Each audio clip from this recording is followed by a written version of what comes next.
Hey, my loves. Hey, my loves. I turned my heat off. There we go.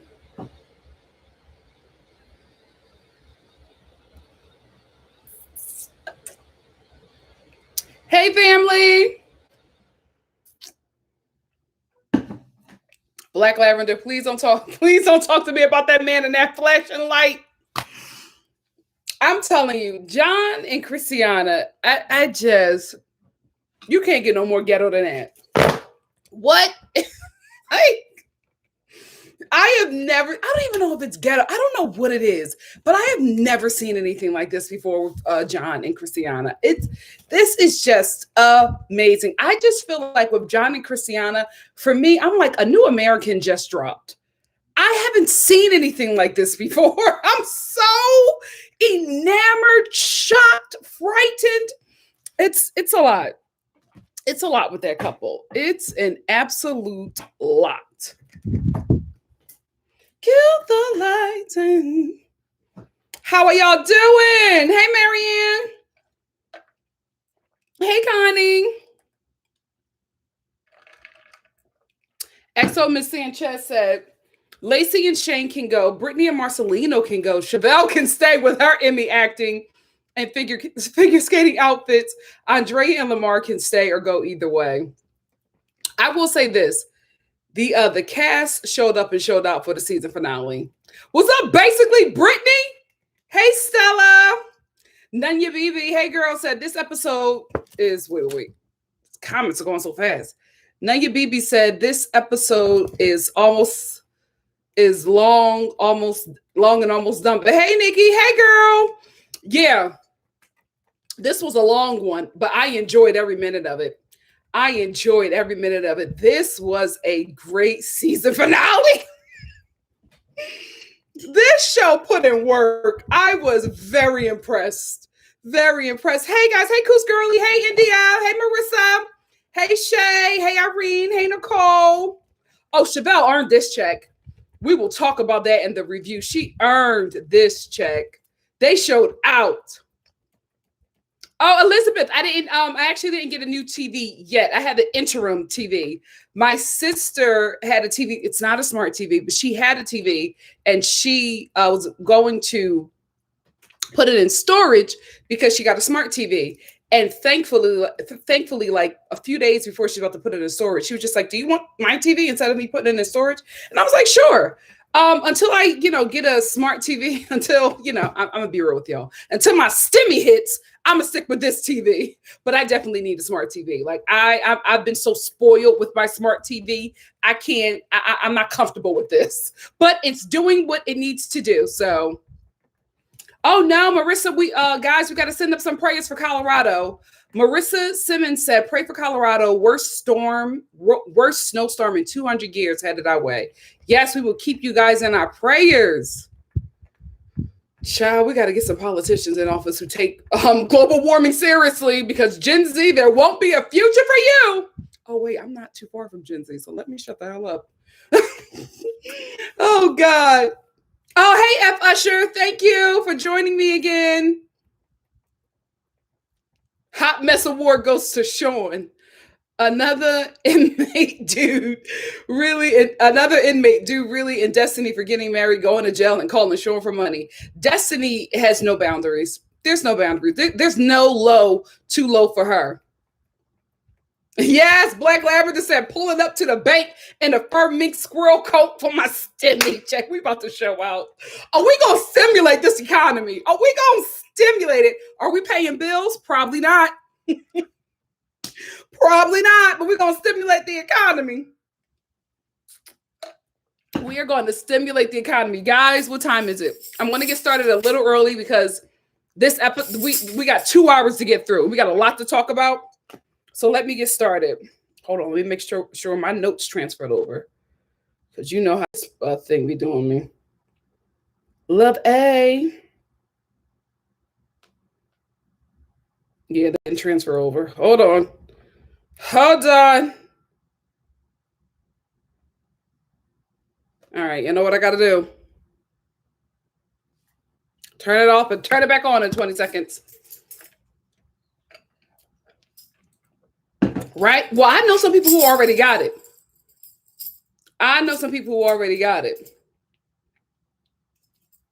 Marvina said, what are you treating yourself to with the stimulus check? It's okay, Lynn. Thank you for being here. What am I treating myself to? I don't know. You know, sometimes I just go in Marshall's. This is not an ad for Marshall's.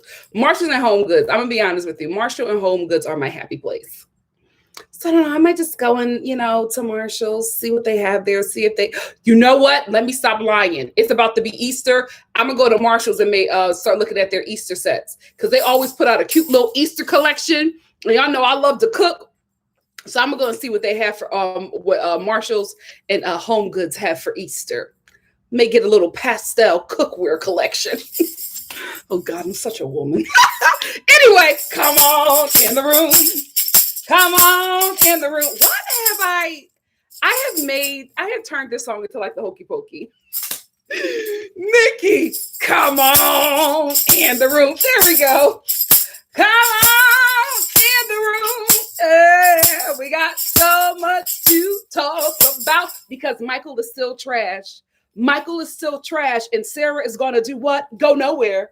She's going to deal with it because she loves him and that demon bean. Come on in the room. Oh, come on in the room. Yeah, we got so much to talk about because Destiny, that's not your real husband. The devil is a liar. The devil is a liar. That is an actor. That is an actor, Destiny. That man was so uncomfortable with you. Stop lying to me. Come on in the room. Come on in the room. Hokey pokey. We got so much to talk about. So won't you come on in the room. Yes. Come on in that room. Destiny, get out of here, girl. We will get into that, but get out of here, girl. Who you playing? Who you playing, Ma? Who you playing? Play checkers, not me. Not me. Marianne, get the air fryer. Get the air fryer. That was one of the best investments I made last year was an air fryer. It just gives you so much time back when cooking. I love my air fryer. You know what? Black lavender. Oh, what are you guys drinking? Y'all know what I'm drinking. I'm drinking my Suha, apple, kale, celery. What else is green in here? I think that's it. Cucumber drink. This is it right here. This is what did Black Lavender say before I go on? Black Lavender said Sarah tried to sucker Malcolm into a love triangle. She sure did, right?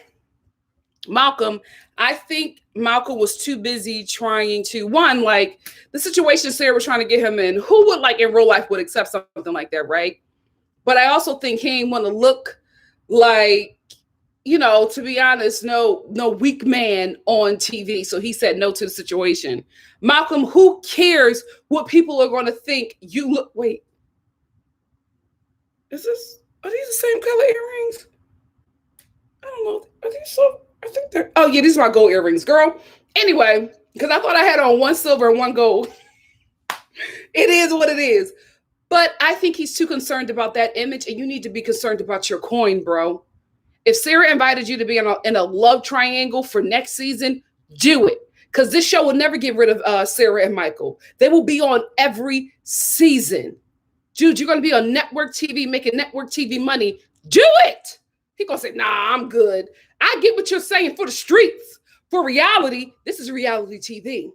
You better take that check. Take this opportunity. Are you ridiculous? Are you ridiculous? I would have been like, you know what? I'll give you a shot again. Get that money, bro. Yeah, Marvina, let Marianne know. You better get that air fryer. Great investment, especially if you cook all the time. Great investment.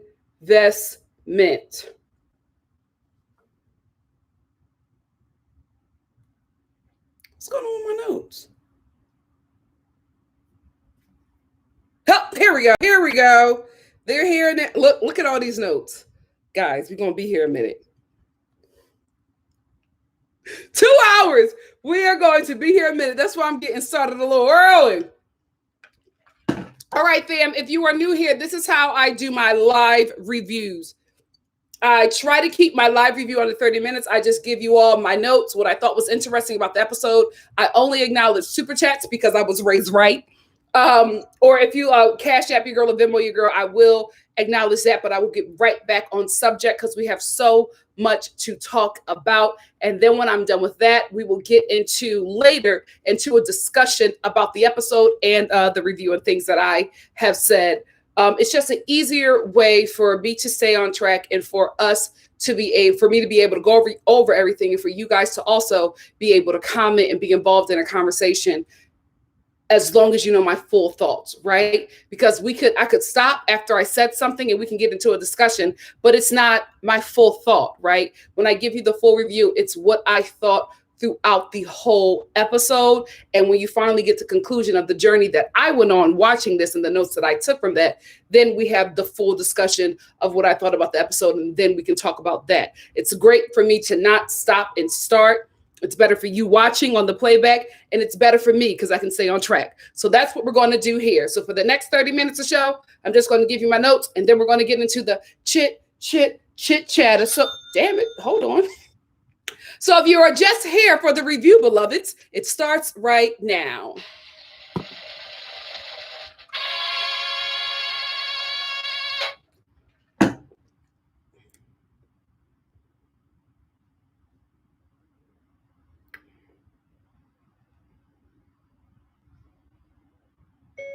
Review starts at 11:59. All right, Chevelle and Quaylon. Chevelle and Quaylon, this is for you.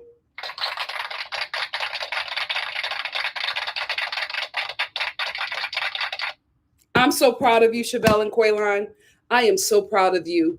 You two came on the show as underdogs, and you both have outdone yourself. Chevelle, you definitely led the charge this season with the work that you were putting in this season.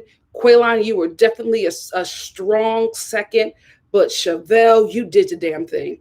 I am so proud of you. The scenes, the emotion, the words that you were saying, I have given you all my life. All of me. I ain't never heard of Gavin until I watched this show. You have done it, girl. You have done it. I am so proud of you. I am so proud. Thank you. Thank you, Chevelle, for showing up to work. Thank you. Thank you for earning our viewership. I appreciate you. Thank you. These Real Housewives on Bravo need to watch your work. I am so proud of you. Extremely proud. So the opening scene, this scene basically picks up to where we left off when Chevelle was in her pro wrestler outfit fighting with Quaylon about how she has given him her all. And can I just say, within like the first 5 minutes of this scene with Quaylon and Chevelle, we have Chevelle screaming, I have given you my all. We start here, and then we end up with, you want your phone, Chevelle? You want your phone, Chevelle? Here, take it. And then we cut to commercial. Y'all better work. I'm telling you guys, I had my laptop on my bed, and I was typing, and I was just like, what did I just watch? What I would have paid to be Chevelle and Quaylon's neighbor, the money that I would have put out to be there that night when all of this foolishness was happening, baby, forget, clicking open your blinds like this and peeping out. Baby, I would have rolled them things all the way up. I would have rolled it all the way up. I would have been out there with my robe and bonnet just looking. This is too juicy. This is too juicy not to get all of it. Baby, they showed up. They showed up to work. This is how you work in reality TV. I mean, they were all over the place, all over the neighborhood, fighting, screaming, breaking stuff, calling the cops. Yes! Give us some scenes. I was so proud of them. Can I just say, I did not actually think that Quaylon had her phone. I thought that Chevelle was saying that so that she could get him to stay so that they could still fight it out or whatever. When Quaylon jumped out of that car, first of all, I wasn't ready for Quaylon to jump out of the car with Chevelle's phone, and neither was Chevelle. Neither was Chevelle, because Chevelle was doing all of this, banging on the car. Give me my phone. Give me my phone. I pay all the bills. I take care of everything. I spent thousands of dollars on this man. He gonna take my phone? Give me the phone. So while she was banging on the car saying, give me the phone, Quaylon opens the door and she's like, give me the phone. Give me the phone. She didn't expect. She did not expect for that man to open up that car door and jump out and break her phone. Chevelle went from this, I can't believe you. Give me my phone. Girl, sometimes we be doing too much. Sometimes we got to know when to bring it in. We got to know when we have went too far. She found out. Let's talk about this comment. When Quaylon got out of the car, one thing he said while he was breaking Chevelle's phone, girl, it took me 6 months to holler. It took me 6 months to holler back. What does that mean? Was Chevelle pursuing this man while he was incarcerated for 6 months before he responded to any of her advances? Chevelle, if you were pursuing a man who had been incarcerated for 12 years for 6 months while he was in prison, you were down bad. You were down bad. There was no like good free men in your neighborhood, in your vicinity, that you had to be pressing this man for 6 months, that when he gets out, he says to you on camera, it took me 6 months to holler at you. You were pursuing him. How many letters were you writing him? Do you know how much of an annoyance you have to be for somebody who's sitting in prison and all they got is time to say, oh, let me just finally respond to this woman? For him to be sitting on your letters for 6 months and then finally respond, you were down bad. You were down bad. Oh my God. Girl, I'm telling you, after he said that, I would have been like, get the cameras off of me. I would be too embarrassed to like still film after he outed me for trying to get with him for 6 months while he was in prison. I would have been like, okay, cut, because now he giving out too much tea. Now you have gone too far, Quaylon. I would have been so embarrassed, but she kept on filming, and I thank her for it. So the police show up.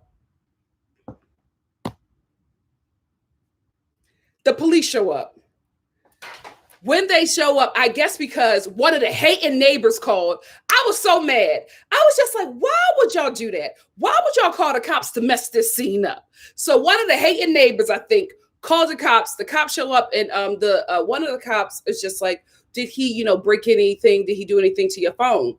They're talking to Chevelle through her car window, and she won't roll her car window down. And they're trying to talk to her. She's like, what? I'm like, Chevelle rolled down the window. So another cop comes over and tries to get her to roll down the window. The producer is like, Chevelle, roll down the window, Chevelle. Chevelle's in the car. Then she finally rolls down the window. No, he didn't do anything. Ain't nobody going to jail. Ain't nobody.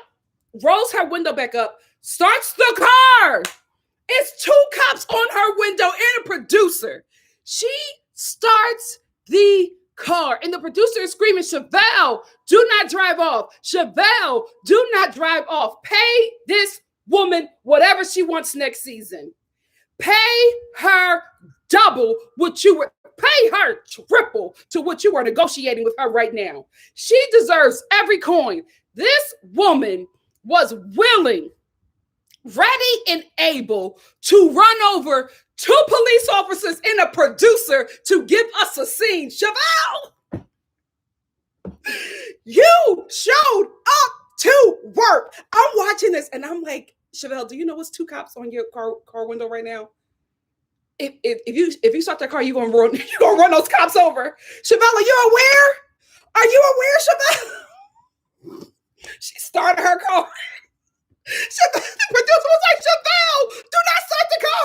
Do not drive off, Chevelle. And Chevelle's like, what? Like what? Girl, you were about to kill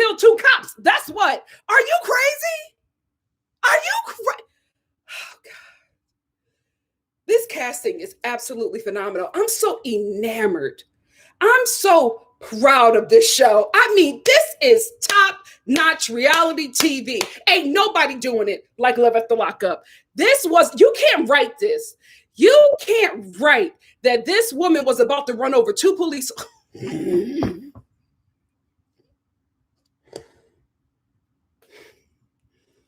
can't write this. She showed up to work. Okay, I'm still so proud of her. So then she's like, no, he ain't breaking my phone. Ain't nobody getting arrested tonight. And no, I'm not getting out of my car. You know, them cops knew they were on camera. They knew that they were on camera. The way they showed restraint to Chevelle, who, let's be real, almost ran them over. Girl, they knew they were on camera. They knew they were being filmed because ain't no way she did not leave, let's be real, shot up or in the cop car. But she didn't. They eventually walked away because I think production convinced the police that it was not a dangerous situation, that they were just filming a scene. For whatever reason, they left, right? So after they leave, Quaylon is done at this point because he realizes, let's be real, messing with Chevelle, he can get locked up. He can go back to prison. So Quaylon is doing his confessional and he was just like, oh no, we're done. He was like, I just saw the cop show up. You know what I mean? This could have went real bad for me. I'm done with her. I'm done with her, y'all. And then all we hear is Chevelle in the background. Tell the world the truth. No, tell the people what they want to hear. And the producer is screaming from the side, Chevelle, don't walk up to him. Chevelle. That woman is amazing. Whoever the casting director was for this season, please, whoever was the one that picked her out, you got to pay them extra. They did some great work. So then Quaylon decides to leave because Chevelle is getting aggressive again and he don't want no mess. So he's walking away, right? And he's just like, the man don't touch me. I'm getting out of here. I'm getting out of here. I'm leaving. She was just like, you can leave, but you're going to hear my wrath. You're going to hear my wrath. And then she starts putting his hands on him, right? Because Quaylon says to her, I made you. When he says, I made you, she loses it. You made me. You made me. And she starts grabbing his shirt. Come on, TV. Come on. This is prime reality TV. She grabs this man's shirt and starts twisting it.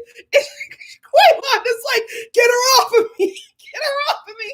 And the producers are screaming, Chevelle, let him go. Chevelle, let him go. Can I tell you guys, this looked like backstage at WWE. Like, when they're about to go into the ring and fight and they're like, on the mic saying all this crazy stuff like it's about to go down. That's exactly what it looked like, especially with Chevelle screaming and crying in this pro wrestler outfit. Girl, why was this the outfit that you picked to film in? It's like this bell-bottom unitard. It's so weird. And then it's like neon paint. Girl, you are great TV. Yellowbone, I love you. Yellowbone, I love you. You showed up. Oh my gosh. I think the producers, right? I think they would have let this scene go longer, but they realized that after Chevelle was willing to run over two police officers, that she was beyond controlling. So they just needed to end the scene and end filming with them because Chevelle was just uncontrollable at that point. Like, she was about to commit assault with a deadly weapon on two police officers on national TV. They were just like, okay, this is the kind of crazy we can't control. So let's just end this whole thing. So while they're trying to end it, Chevelle is, in distress, screaming, I'm a good woman. I'm a good woman. Quaylon is trying to get away from this woman, trying to get into his car. And then finally, he's able to thankfully, Quaylon is able to get away in the car that she bought for him. That's really why she mad. That's for you asking for your phone. You should have asked for the keys to your car. That's what you should have asked for. Let production take him home. That's your car. So anyway, after she loses it, and Quaylon eventually leaves. We get these solo scenes, psycho scenes with Chevelle. I will say this before we get into before we get into Chevelle's monologues, right? I will say this about Quaylon that I didn't think was fair. He was trying to justify him breaking up with Chevelle because she cheated on him, right? Chevelle went out on this date that she did not want to go out on, but she went out on this date because you two were broken up. You have been cheating on her with multiple women. She went on one date. You were constantly pursuing her while y'all two were broken up. Then you meet her, you ambush her in an amusement park and propose to her on a carousel, right? Because she did not stop accepting text messages from this man does not equal to you having sex with several women. It is not the same. And for you to break up with her over that means that you never really wanted her in the first place, and you found in a barely open window to jump out of to get away from her. Like you just needed one little minute of a reason to break up with her, and you did it. You didn't want her. You didn't want to be with her. You didn't think the whole thing would go this far, but she had a TV show attached to this relationship. So you went out there and did it, but you never wanted to be with this woman. She was a trick, period. She was a trick that was not supposed to go past prison. But it went past prison. It went past you getting out of prison because she has a TV show attached to her. And as soon as you saw that text message, you saw that that was your out. And that's why you broke up with her. It was not the fact that you were heartbroken because you just can't believe he's doing all this. Man, I can't believe that she did this to me. I feel my heart is broken. I saw that text from a man. It does not equate to what you did to her at all. But you didn't want to be with her, and you found a reason to go back to your mama because you don't want to be with Chevelle. And then you see how he was already planning on being out of Maila's life, right? Why did you even bring up Maila? Because he says, oh, or Maila. Because he says, oh, and if she don't want me to be in Maila's life, then I just have to take that on, man. I just have to eat that. I just have to deal with that. And I just have to fall back. You were already planning to not being in this child's life, which is why you should never introduce your children to strangers and have them calling these strangers daddy and being a father figure in their life if you don't even know who this man is. I've been saying that. Like, why are you bringing your daughter up to the prison to call this man daddy? You don't know him. Now you have forged this relationship with him and your daughter, and now he's going to be out of her life again, like another male figure. The only constant male figure in her life is D-Mark, and I think because you're first cousins, y'all don't want to get married. Because y'all got a better relationship than you and Quaylon.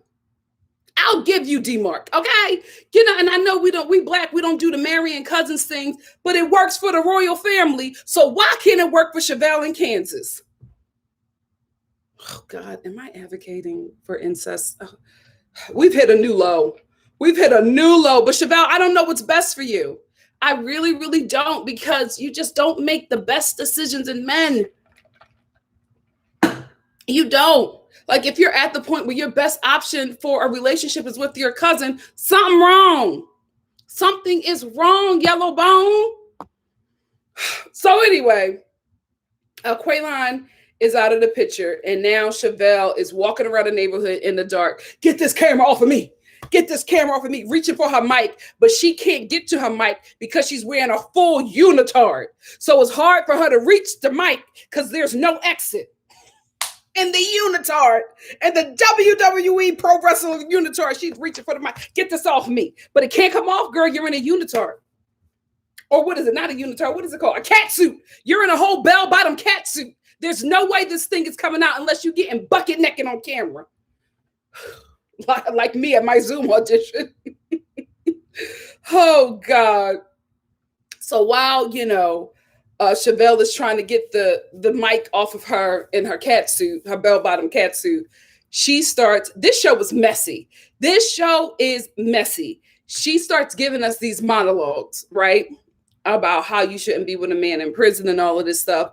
The thing that's taking me out is the background music. Before I go on, let me acknowledge Trinidad. Trinidad said, I believe when Quaylon saw the WWE outfit, he said, this relationship is over. Listen, I agree. I agree, Trinidad. Thank you so much for the super chat. So while Chevelle is crying to the camera in this bell-bottom cast suit. They're playing like this sad music under this, let's be real, this ghetto monologue. Let's just be real. If you are a woman dating a man in prison, leave him alone, because all he gonna do is use you. I wish I was the neighbor. I wish I was the neighbor. I'm telling you, there would be no shame in my game. There would be no shame in my game. I would be on my front porch just looking, because if you're going to perform like this, I'm going to get a front seat. I am going to get a front seat to this foolishness. Did I get any more of her monologue? Yes, this is the rest of her monologue. God is going to deal with him the way, because God is going to deal with him because of the way he dealt with me. The way he dealt with me. And there is no return. I got to get her book. Chevelle, I wasn't interested in your book, Prison Stories, but I'm interested now. Because, girl, you are writing this monologue. Chef's kiss. I'm so proud of her. I am so proud of Yellow Bone. You won this season, Chevelle.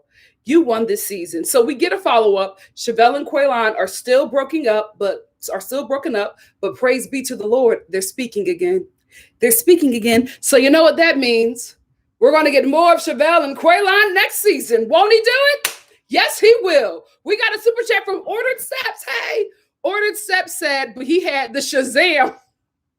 He had the Shazam shirt on Trinidad, so he can't judge. Thank you so much for the super chat. Ciao. Chevelle, you showed up. I'm very proud of you. I'm getting that book.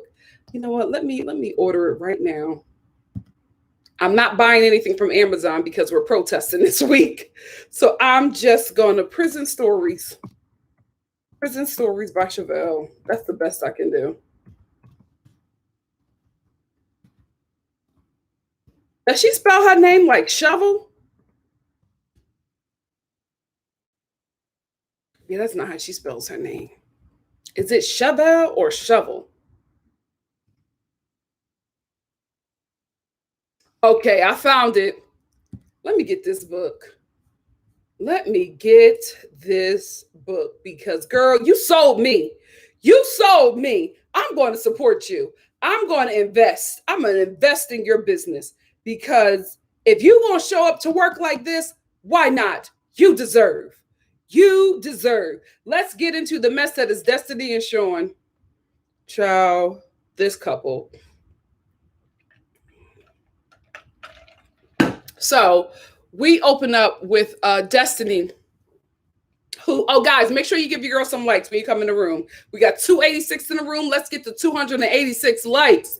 So Destiny, we open up with her mom in front of the prison acting like Destiny is there to be sentenced, but actually she's there to get married. So Destiny walks out of the prison, walks out of the courtroom, throws up flowers, and she kisses this stranger.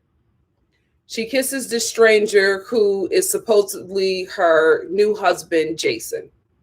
Somebody that she's been dating for a very long time. And they proved that to us by showing us 4 pictures of them with Instagram filters on their faces to prove that they are lovey-dovey and in a relationship. I don't believe this for 1 second. I don't believe it for 1 second. First of all, Jason is not into Destiny. He did not even look like he knew who she was. There was literally no kind of connection there. First of all, Jason walked out holding Destiny, looking scared and looking right into the camera. I said, if this dude is not a PA on the show, he is some actor that they hired from either Backpage or Craigslist, because let's be real here. Destiny and Jason are fake. This is not a real relationship. He does not know this woman. She does not know this man. And let's tell the truth and shame the devil in my Wayman voice. When you look at Jason, the first thing that you think is, wait a minute, I don't think that fish is on the menu. Let's tell the truth and shame the devil. Let's tell the truth and shame the devil. I was like, Destiny, who is this? Who is this girl? I don't believe this for 1 second. I don't believe this for 1 second. Also, not only does Jason have no idea who Destiny is, he also does not know how to drive a pickup truck. That was not his car. Did y'all see the confusion in his face when he had to go to the driver's side?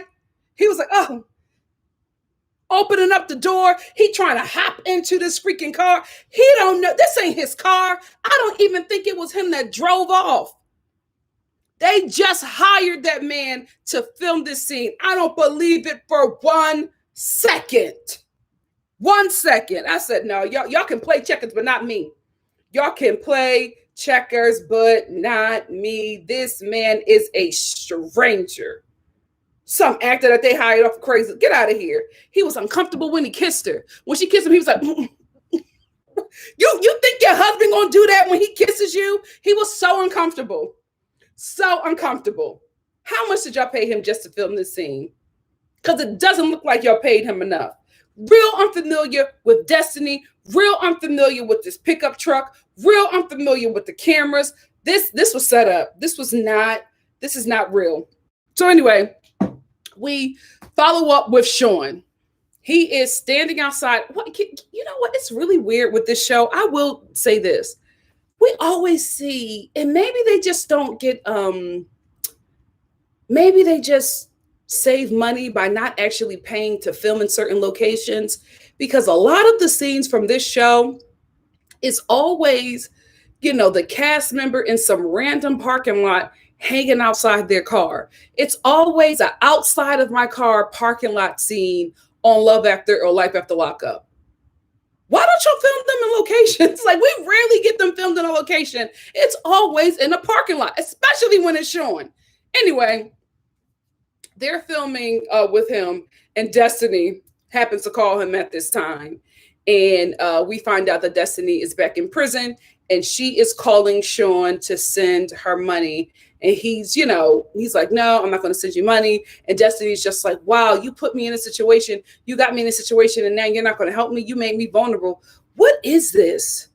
I don't understand what this is, where she's blaming people for her being in the situation that she's in. It never lands, girl. You got to move on to another excuse, because this is not working. Before I go on, All Day Finesse. Hey, what's up, All Day Finesse? Finesse said, how she's still saying that, Sean, you made me dependent on you. Right. And she wants to talk cash crazy about him and act confused when he finally curbed you. Right. Just shocked. Anyway, thank you so much, All Day Finesse. So Sean finally stands up to her and says, well, I can't help you. I can't send you any money. And Destiny is like, Sean, I can't believe you're doing this. And she's like starting to cuss him out, and he hangs up on her. And for the first time ever, I was actually proud of this dude, but I was not able to bask in my proudness of Sean, because right after he hangs up on her, he gets a call. And it's a call from, I think her name is Sarah, right? Is her name Sarah? Sarah, who is another prison pen pal that he was talking to at the same time that he was talking to Destiny. The only difference is, the only reason why he went with Destiny is because she got out before Sarah. But Sarah is about to get out next week, and he feels or believes that he's more in love with Sarah than he was with Destiny. So unfortunately, you know what that means. Sean is going to be on the next season of Love After Lockup. We're going to watch another season of this man abandoning his children for a stranger who just got out of prison. Why would you want this image of yourself out there again? Why would you want to do this to your children again? Why do you want to be this terrible man again? Anyway, we're going to get him again, unfortunately. I'm not happy about that. I don't want to suffer through another season of deadbeat Sean. I just don't, but I think that's going to happen, which is why they filmed Sarah calling him, and he's saying, what's the first thing that you want to do when you get out? And Sarah's like, I want to have sex. And he's like, Kelly, what did you see in him? What did you see in him? Oh, Lord. Let's get to Michael and Sarah. Oh, wait. Oh, but I acknowledged my super chat, right? Yes. So let's get to Michael and Sarah. So Sarah meets with Malcolm and she tries to lie to him, right? Well, he asks her if, Michael has been staying over. So have you been sleeping with him? And Sarah's like, what? Um, I don't think that's like any of your business. Yes, it is. If you're trying to get back with this man, and if you were dating him at the time that your ex-baby father, or no, not your ex-baby father, your ex, no, he's not even your ex-husband. If your current husband was sleeping over and you were having sex with him, that is something that he needs to know, especially if you're trying to get back with him. And baby, when you said, "Oh, it's none of your business," you already answered his question. You should have just lied and said no. But saying it's none of your business is saying yes to him. So then, girl, oh, you down bad too. You down bad too. This is so sad. So then Sarah says to him, well, I was thinking that we could do, because she's Afro-Latina. I was thinking that we could, do a open, kind of relationship where, no strings attached, you know what I mean? Like, no like commitment, but we can still, have fun. Did you just proposition this man for his penis and only his penis? Are you that down bad? Yeah, that down bad. You just literally asked him for some weekend penis.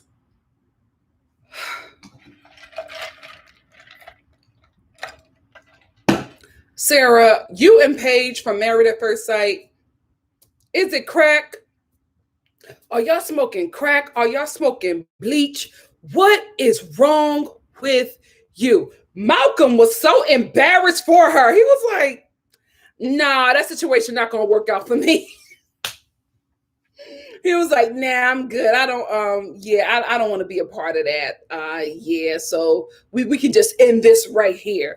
Again, Malcolm, I get it, right? I understand you wanted to end it with Sarah. I just think, career-wise, it would have been a bit smarter for you to at least toy with the idea so that you can be on next season, because it seems like since you said no to her propositioning you for peen, that you're kind of going to be wrapped up in this storyline. So I get it. I honestly get it. But I felt like you fumbled the bag.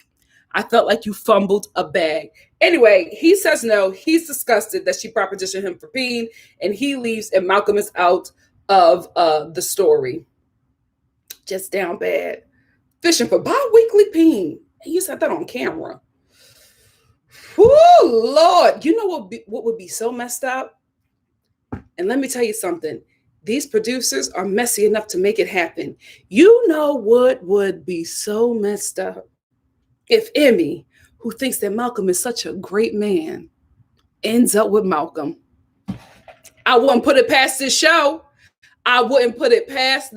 Because we know that Emmy then became a thick queen out of nowhere. All of a sudden, Emmy got all these hips and butt. Who you fishing for? Who are you trying to get to notice you with all that behind? The people from Malcolm's tribe. You're not slick, mama. You're not slick. Don't the white boys want that? So I know who you're looking for. I know who you're fishing for with that behind. Girl, if it's Malcolm, that's going to be some good TV. Come on, let the Lockup producers. Let it happen. Because let me tell you something about this show. They are going to show up and give us a season, because here we have Michael reaching out to Sarah and meeting her, right, for some ice cream with the kids. And Sarah's just like, oh, wow, daddy actually showed up to her daughter. You got to stop talking to that kid about what's happening with you and Michael. It really, because the fact when you said to her, oh, daddy actually showed up, and your daughter was like, yeah, he actually did. Girl, no matter how messed up Michael is, you should not be having these conversations with your daughter. That is your daughter, not your best friend, not your gossiping girlfriend that you drag your raggedy boyfriend to. That is your daughter. And she needs to stay in the child's place, not having these conversations about her deadbeat daddy with her mama. No. Anyway, he shows up to meet with her. While he's meeting with her, he gives her a ring. Sarah, oh my goodness. Oh my goodness, Michael, what are you doing? Oh my goodness, Michael, wait. Oh my goodness.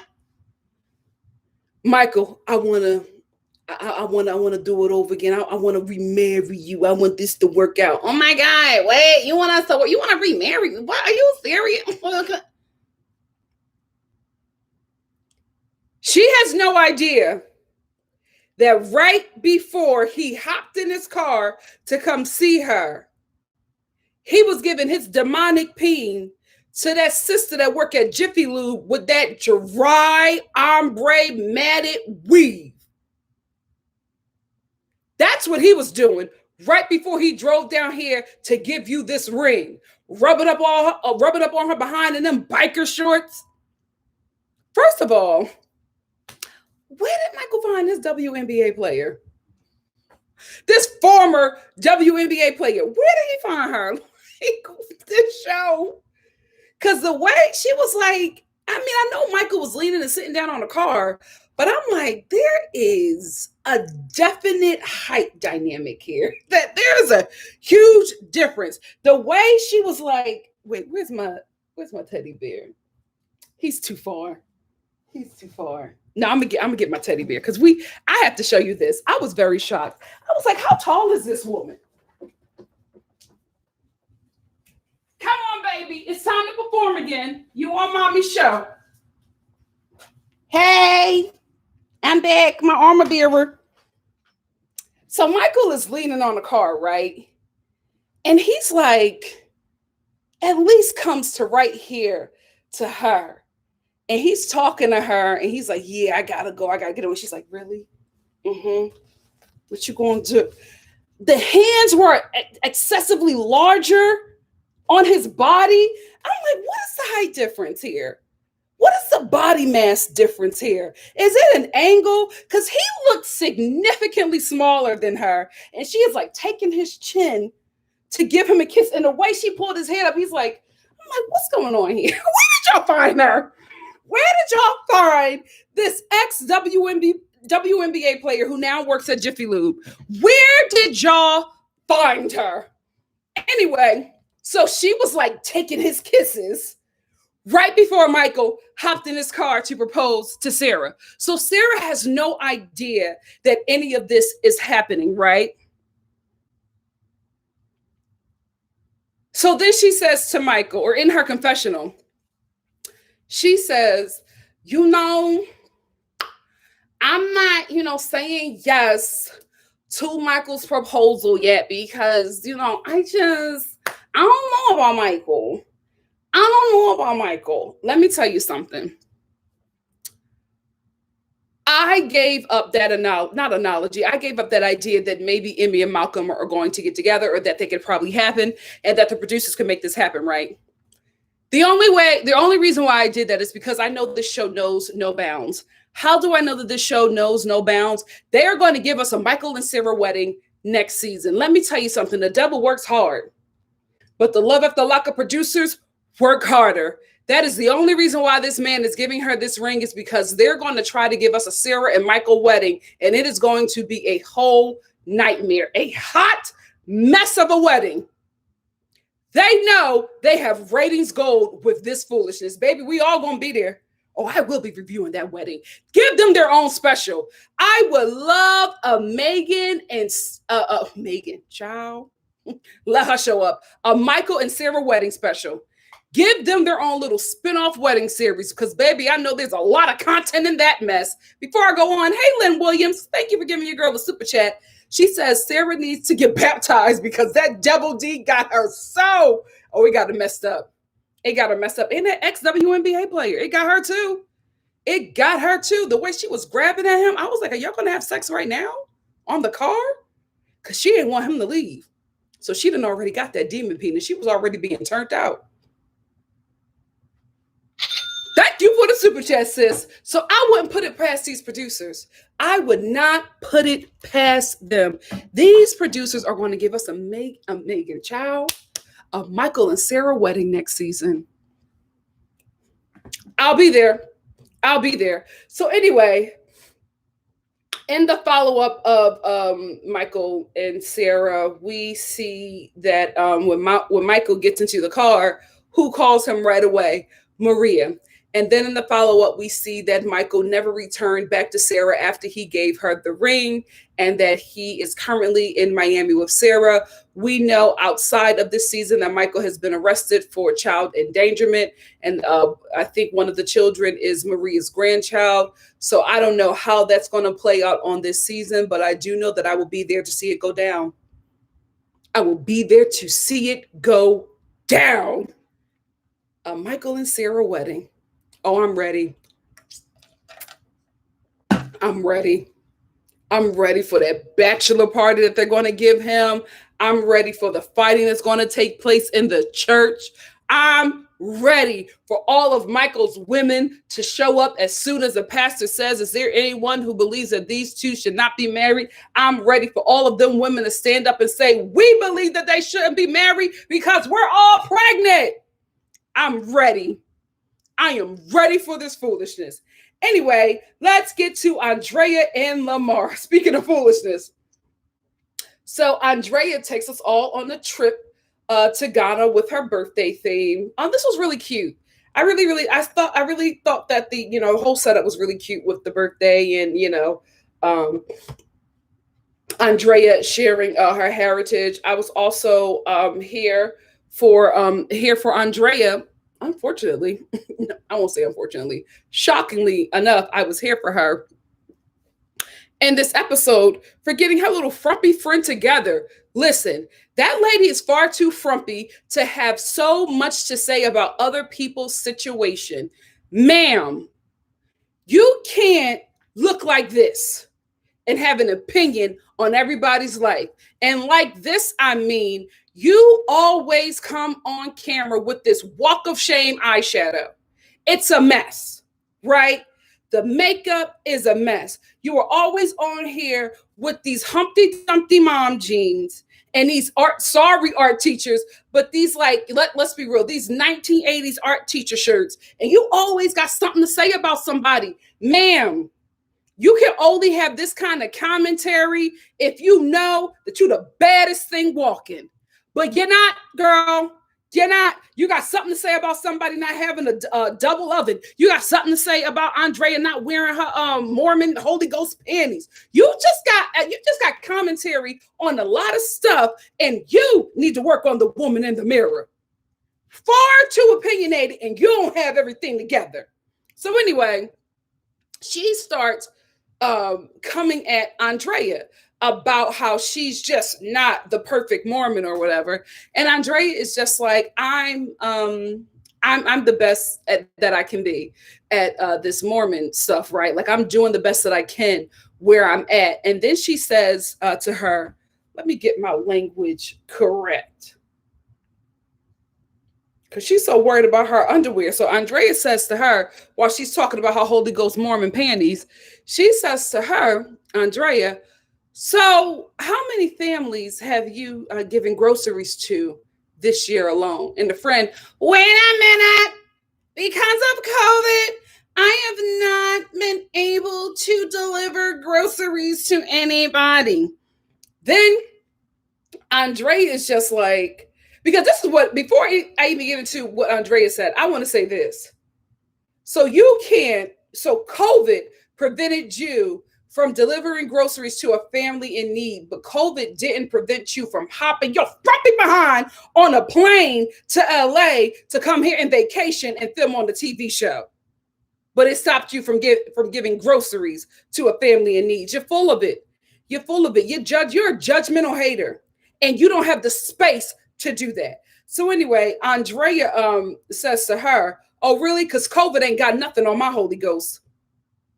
It's not stopping me from being the best kind of Mormon that I can be. So why is it stopping you, right? So as they start getting into this argument, Andrea is just like, well, I'm dealing with a lot out here. Me and you don't have the same experiences. I will say this. I'm not from Watts. I haven't lived in Watts. So I really can't defend it, right? But Andrea is a snob. Andrea is a snob, and she thinks that she is better than poor people, absolutely, but specifically poor Black people. And she hates that she is in the same space as Black people who do not have a lot of money. I don't think that she has anything against Black people. I think she's an elitist with no coin. And I think if she was in, if she was like Beyonce's neighbor, I think she would be more than fine and she would be bragging about that. But because she has to live in low income Watts, she hates it. And she makes these very classist comments that can be looked at as also self-hating. But I don't think that she has a particular problem with Black people. I think she has a problem with Black people who are from a certain class. And I think if they weren't Black, she would feel the same way. She's a classist. She really, really is. But she's a classist with no coin, so I'm so confused. So the things that she was saying about Watts was giving me pause. I didn't like it. Again, I'm not from Watts, so I really can't defend it, but I just felt like the things that she was saying was coming from a very classist and elitist place. And she, like her frumpy friend, does not have the space to speak like that. You ain't got no coin. That's why you're there. So you're not better than the people that you're sharing community with, right? So all the stuff that she's making up about Watts, like, oh, I don't feel safe, trying to explain to the friend about how hard it is for her. I don't feel safe walking to, my mailbox. Like, these are the things that I'm dealing with, and you're not dealing with the same things. I will say this. It got a little crazy after that. It got a little crazy after that because, first of all, Andrea and the friend are going back and forth. They're fighting. While they're fighting, Tennyson is eating his cupcakes, getting his vegan cupcakes, getting his whole life. So the argument starts to get heated because now these two are comparing struggles. I don't know what it was about the mailbox, but when Andrea said something about the mailbox, the friend was just like, I totally understand what you're going through. And Andrea was like, you don't know what I'm going through. Get this bee away from me. I'm like, she a bee? Really? Get this bee away from me. I'm a herder. Get her away from me. And so they have to pull the friend away from Andrea. So the friend is crying and screaming. And as she walks away, she turns to Andrea and says, I know absolutely what you're going through with your mailbox because I go through the same thing with my mailbox because my mailbox is a mile away and I'm overweight. Girl, what?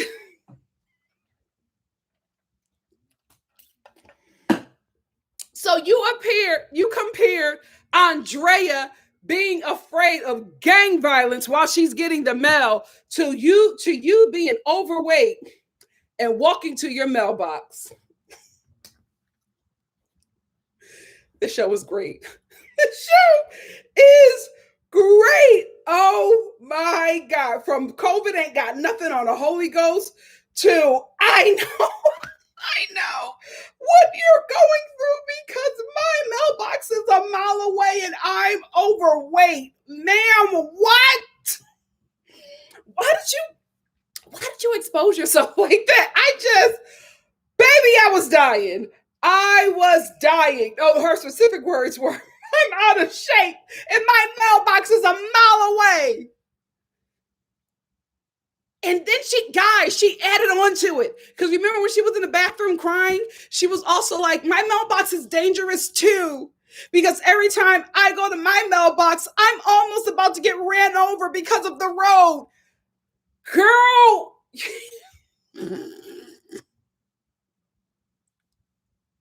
She was dead serious. She was dead serious. Why would you say, first of all, why would you say that about yourself? Why is your mailbox so far? Is that how much land you have? You do not know what Andrea is going through. Even though I don't agree with half of the stuff that Andrea is saying, ma'am, your mailbox being a far distance does not compare to what this woman is enduring on a daily basis.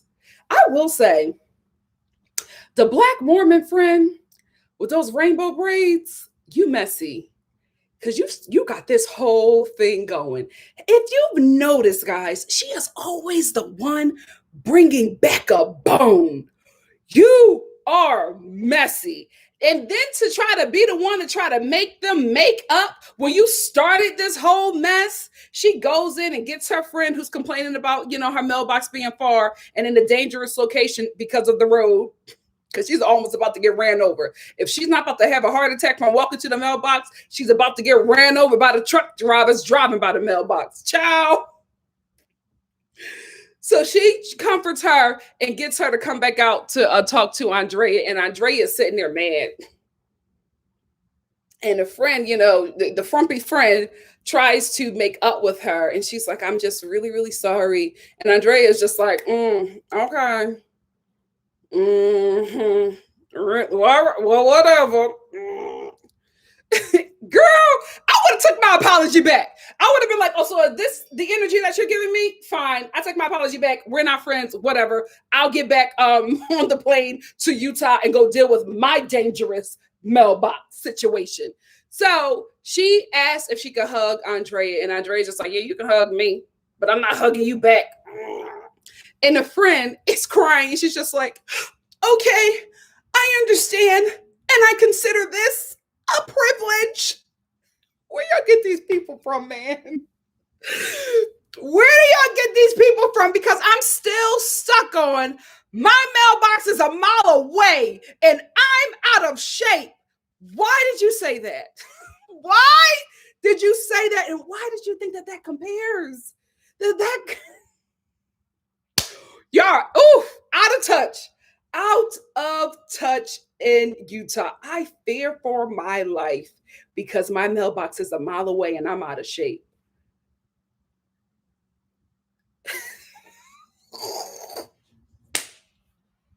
You fat shamed your own damn self. That's what you did. Ain't nobody have to do it for you, girl. You did it to yourself. Oh, God. So basically, this wraps up with Andrea saying that her and her family are going on a mission to Ghana, and their scene wraps up with their follow-up is Andrea and the family are planning on going on a mission to Ghana, and guess who's coming? The messy, frumpy friends the messy, frumpy Mormon friends are joining Andrea and her family on this mission trip to Ghana. Give this show an Emmy. Give this show an Emmy. Because if we're going to have Andrea and this wackadoodle family and her wackadoodle friends, we're going to have Andrea and Miss I fear for my life every day because my mailbox is a mile away. We are all going to have them in one location on a mission trip to Ghana. Give them an Emmy. The content that we are going to get from this show next season, are we even worthy? Do we even deserve it? They are spoiling us with content next season. We got a Megan child, why keep on trying to put Megan in this equation? We got a Sarah and Michael wedding, a hot mess, right? We got Sean dating another felon and abandoning his family, hotmess.com. Now we got Andrea and the frumpy Mormons on a mission trip to Ghana. We're going to have Lamar in Ghana with Mormons, baby.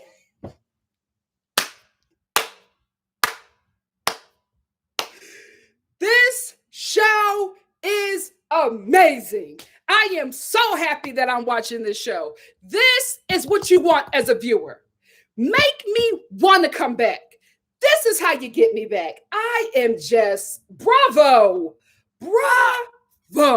Lamar's going to be in Ghana with Mormons.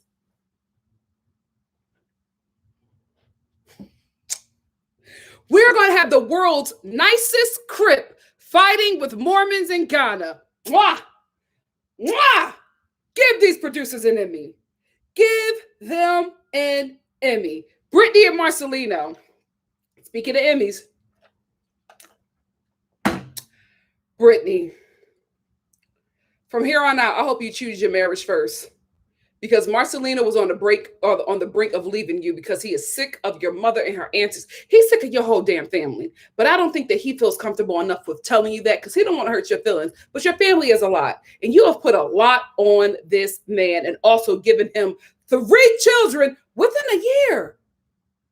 You have done, he has taken on a lot from you.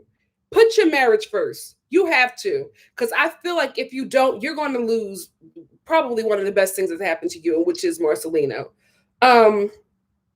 Anyway, Marcelino is sick of Brittany's mom. He's sick of Cynthia, right? And he basically tells Brittany that I can't do this anymore with you and your mom. So you're either going to have to leave her up here or, we're going to have some issues, right? And then in his confessional, he says, if she can't get help up here, I'm not going to Antarctica. What, Marcelino? What are you talking? If she can't get help up here, I'm not going to Antarctica. What do you mean? I love how Marcelino makes all these comments and none of them make sense. And the thing about it is the show knows that he doesn't make sense when he says this stuff. Here is how I know that they know. Because after Marcelino says his comment, if she can't get help up here, I'm not going to Antarctica.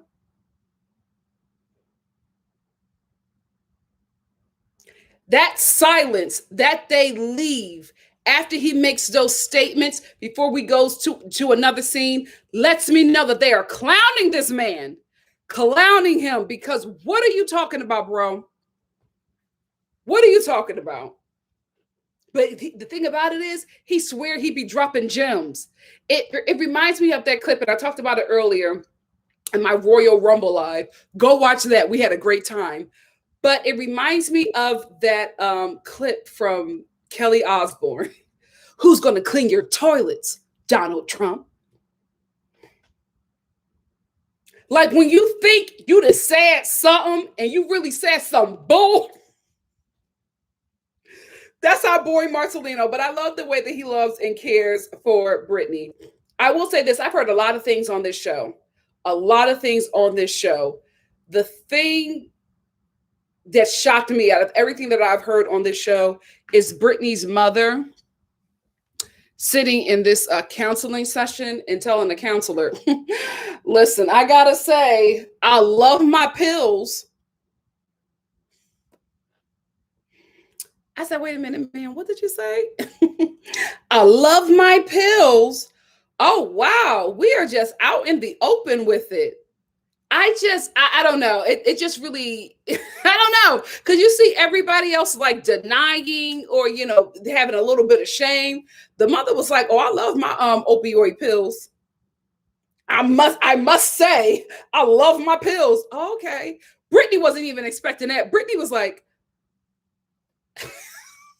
you've embarrassed me enough, ma'am. Please. But I do like that finally she realized that she needed some help, because that we have been fighting with this woman. Brittany has been fighting with this woman for seasons to get herself together. And finally at the end, when Brittany and Marcelino is leaving, she says, oh, I'm not going. I'm going to actually stay up here and get help. And then we see later in the follow-up that she has completed her treatment. She's back in Vegas with Brittany and Marcelino, unfortunately. But now Brittany, because she felt like she was so successful with her mother, she is now training to be a peer counselor. Brittany, was this season a 97 episode? Because I have no idea how many episodes we watched this season. This show never ends. And I don't mind, right? I'm not complaining. But I don't know how many episodes we've watched. So I'm going to go with 97. Was this a 97 episode long commercial for your peer counseling business? If so, sis, good for you. Good for you. Bravo. Bravo. Y'all know I always say, if y'all gonna come on this TV show and expose your life, give your behind to this network to make it whatever they want to make it, you better get something out of it. And if you spit 97 of these episodes advertising that your peer counseling work, good on you. Good on you. Get something out of it. But did you have to use your mama as your subject? Oh God. Anyway, I hope that, Brittany's mama, does stay clean, and, if she's going to be a part of this journey with her, I hope she's a positive, part of it. And, I wish nothing but the best for Brittany and Marcelino. I really, really do. I love that family. Let's get to Lacey, Shane, and John. John, this explains to me why he looked that way that he looked in the confessional. John is on methadone. So he's been going to the methadone clinic for like 4 months now. And while we were watching him in his confessional, he had to stop because he was getting lightheaded and he started to vomit. And he was saying they don't show you this part of the process with methadone, but I guess he gets sick every now and again from the methadone. So that is why he was looking, a little funny while he was in the confessionals. And remember, we were all like, what is John on? Is he back out there in them streets? No, he's on methadone. And I guess that this is like something that, it's legal because, we have legal methadone clinics in America. And so I guess this drug helps keep him on the straight and narrow as he can be as an addict. But I guess this is one of the effects of the process. Ooh, child. Listen, John, you so young. Oh God, boy, get help. Outside of the methadone, I hope you can get help outside of that. Anyway, I'm glad that Lacey and Shane are in a good place. I mean, they're starting a new family, or adding to their family, and Shane eventually got the baby girl that he wanted, Summer Rain. And can I just say, guys, I was watching Lacey and Shane's scenes, smiling from ear to ear. I was watching their scenes and I was looking at them, and I just, how you hug yourself like an old Black grandmother when something is just heartwarming. That's what I was doing watching their scenes. I was just like, oh, look at them. I'm so happy. I can't believe that I'm here with Lacey. I started off watching this show not being able to stand this woman. I could not stand her. She was so annoying, and I hated how abusive she was to these men. And now I'm over here hugging myself, watching her scenes. A 180. I can't believe I'm here with Lacey. I can't believe I'm here with Lacey. Lynn gave you girl a super chat. Thank you, Lynn. Lynn said, I love this show. It truly shows of what not to do. Absolutely. Thank you so much, Lynn. It is definitely a cautionary tale, but I can't believe that I'm here with her. What a journey I have been on with Lacey, that I am actually happy for the outcome of her life. Who would have thought? Who would have thought? But I'm really happy for her and Shane and their family. Their scenes were so sweet. Y'all know, I'm not into gender reveals, but this gender reveal was so cute. So her little daughter was just like, stay away from me. But like really being excited to have a little sister. And Lacey was in the back sitting and watching, rubbing her belly. And the dad was like, what is it going to be? A boy or a girl? I like this family. I can't believe I said that. But I'm happy for him. I am happy. I'm absolutely happy for everybody involved, because it seemed like everybody has moved on and they're in a good place. Let's talk about how scary epidurals are.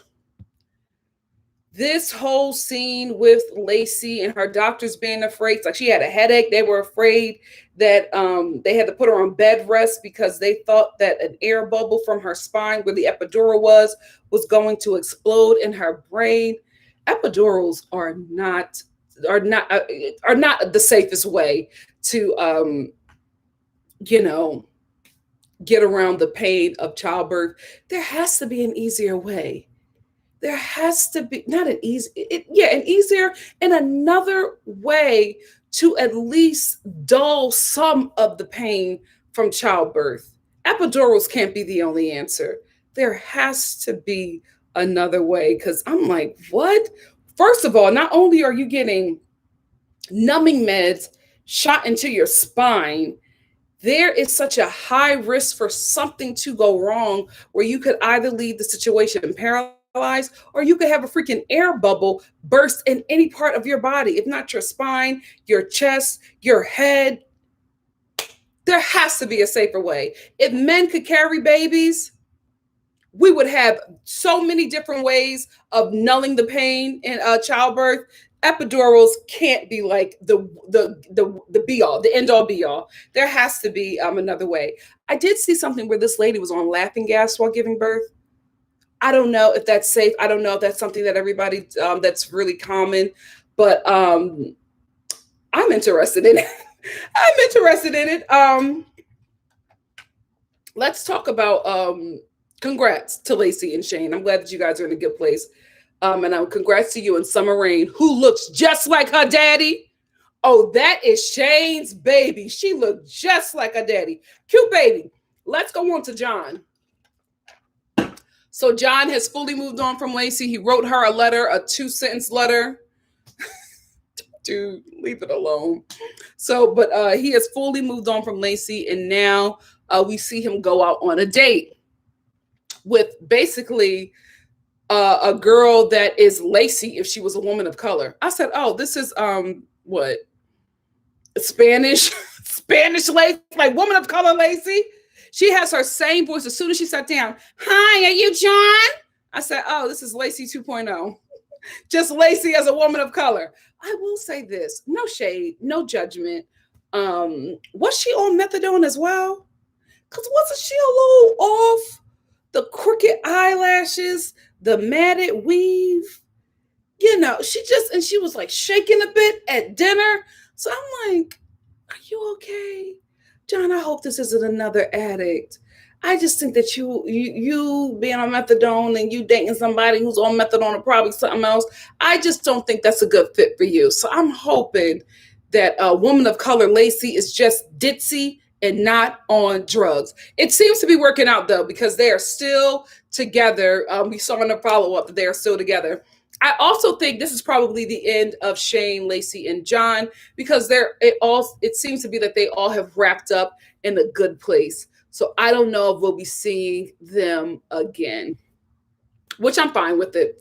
I'm fine. I even felt like this season, there was not much in their storyline. So if they're wrapped up this season, I'm okay with it. I'm okay with us getting another couple or at least an older couple from another season. I'm fine with moving on from them. Another couple that I'm fine with moving on from is Amber and Puppy. No Vince this season. Didn't you guys see Vince in the trailer? I don't know why we didn't get any Vince. I think we probably were going to get Vince, but I think they cut him out because he got locked up for beating up his ex-fiance. He was in some trouble for assaulting her. So I think they probably cut him out because of that. But I know I saw him in the trailer. But anyway, with Amber and Puppy, no Vince, we see this episode that Puppy is just spiraling. She's spiraling. And it really seems like she misses prison. I feel like she misses prison. Because I'm watching this episode. I'm like, Puppy, why do you miss prison so much? Because the way you're acting, it's like you're actively trying to get back there. And I think maybe what she misses about prison is structure. And I think she also misses the fact that Amber wanted her in prison, but Amber was stuck, you know? She was stuck in something that wasn't really real life, you know, for at least for her. She feels like she's living real life now, that she's out and she's free. But I think that Amber was doing with Puppy what she had to do to just, you know, get by in time, get by in comfort, get by in probably care and protection. That's what I think. I don't think that she was ever really where Puppy was at. I think Puppy was a trick for Amber. And her mother was a trick for Amber because she needed a place to parole to. Because she can't parole anywhere that Kingpin Mama is. So I think Puppy was a trick for her. And I think it became very obvious that Puppy was a trick when Puppy got out of prison and how Amber treated her. I will say this. Um, this scene with Puppy in the pool was fake. I feel like all of their scenes, this episode was fake, right? Here is why. Because if this is a place that Puppy, if Puppy was at this place that she was supposed to be working at and cleaning, right? If she was there and this camera crew showed up to film all of this stuff, there's no way that the client who hired this cleaning business to clean their home has no idea that this show is filming in their home. For one, it's illegal. It's illegal, right? You can't film in these people's home without their permission. That's one. Second, I just don't buy that Amber is showing up with the camera crew to film at Puppy's work location with all of these cameras, even a freaking drone camera, and none of the neighbors have said anything or called the cops, especially when Puppy was throwing a freaking huge liquor bottle at Amber's car. This was fake to me. So when Amber found Puppy in the pool floating, one, her acting didn't sell it for me, and Puppy's reaction didn't sell it for me. I think they've been faking this storyline. I really, really do. I do think that Puppy thought that her and Amber were in a better place than they actually are. I feel like everything else has been fake. This just doesn't make sense to me. Y'all are not guerrilla filming in this location without a permit and permission from the owners. It's just not realistic. It's not realistic. Amber running the Puppy in the pool. Like, you mean to tell me if production showed up to film and they see Puppy in the pool, they're going to leave her in that pool drowning until Amber shows up to save her? They're going to literally let Puppy drown until Amber sees her in the pool. Doesn't make sense. And I just didn't believe it. Amber wasn't even convincing. Puppy! Oh my goodness, Puppy! Girl, what are you doing? I was so concerned. I thought you were drowning. You thought she was drowning and you didn't jump in the pool at all? You just ran to the side of the pool. You didn't jump in the pool to pull your friend that you thought was your friend or your woman out of the pool that you thought was drowning. You just yelled at her until she stood up. None of this was real. This was so fake. And I was so disappointed because we were doing so well. We were doing so well. I just didn't believe it. I didn't believe it. You cannot tell me that if none of the neighbors call the cops on Puppy or Amber, especially Puppy throwing liquor bottles at Amber's car. This is some location that they, paid to film in, and they created this scene with Puppy and Amber, and they poorly recreated or acted or reenacted or acted out this whole scene. This is fake. This was fake. So anyway, we see that Amber, in the wrap up, we see that Amber is living in heterosexual bliss. I will say a lot of this stuff was fake, but I could have never called this. She's living in heterosexual bliss with Sammy, who is obsessed with her and even more obsessed with her feet. So she's with him. She is happy. She got her own place. She is living her best life with Sammy, who just loves having sex with her. Oh, the way they kissed. Anyway, we see that Puppy is now, I guess she's going to try to contact Vince, and maybe that will be her storyline for next season, but I just don't see these two coming back. I feel like we wrapped it up. Puppy is single, living her best life, but I just don't see these two coming back together. I don't see Vince being part of the equation. So I think we've wrapped up Amber and Puppy for good. Unless one of them goes back to prison. Puppy, it might be you. Girl, you too reckless. At your big age, you shouldn't be this reckless. But you're just way too reckless. But I do think that we've wrapped up Amber and Puppy. I don't think we'll be seeing them again like the same way. I don't think we'll be seeing Lacey, Shane, and John. Brittany and Marcelino are going to work their way onto the next season. I don't know what family member Brittany is going to pull out of that sick bloodline, but she's going to find some family member going through some issue, and she is going to drag them through another season. So I think we might be seeing Brittany and Marcelino again, but I think we've wrapped up Puppy and Amber. I hope if they're smart, we have not wrapped up Chevelle and Quaylon. Anyway, another couple that I hope we haven't wrapped up is John and Christiana. So Christiana finally meets with her sister. This was fake. Christiana gave us some real tears, but this was fake. So she meets with her sister and she asks her about John, right? This is why I think it's fake. Before I get into this, the sister is trash. We already know the sister is trash, right? Because the first thing she says to Christiana when she sees her, oh, you've gained a lot of weight. And you still ugly. Okay? You know what I mean? Like, she could have said that, right? But Christiana didn't say anything. She didn't say anything. She just said, oh, yeah, wait. Me.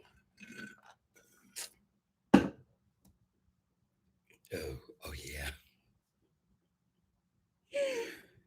Oh, yeah, I was in prison. I'm sorry, Christiana. That's why I gained all this weight.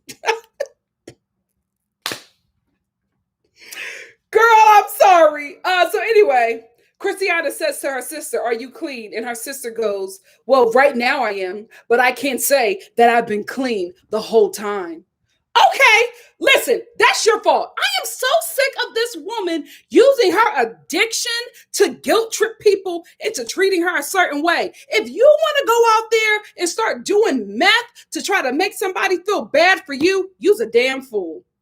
Use a damn fool, and that is on you. Yeah, I'm clean now, but that doesn't mean that I haven't used before. That's your problem. You are good and grown with kids.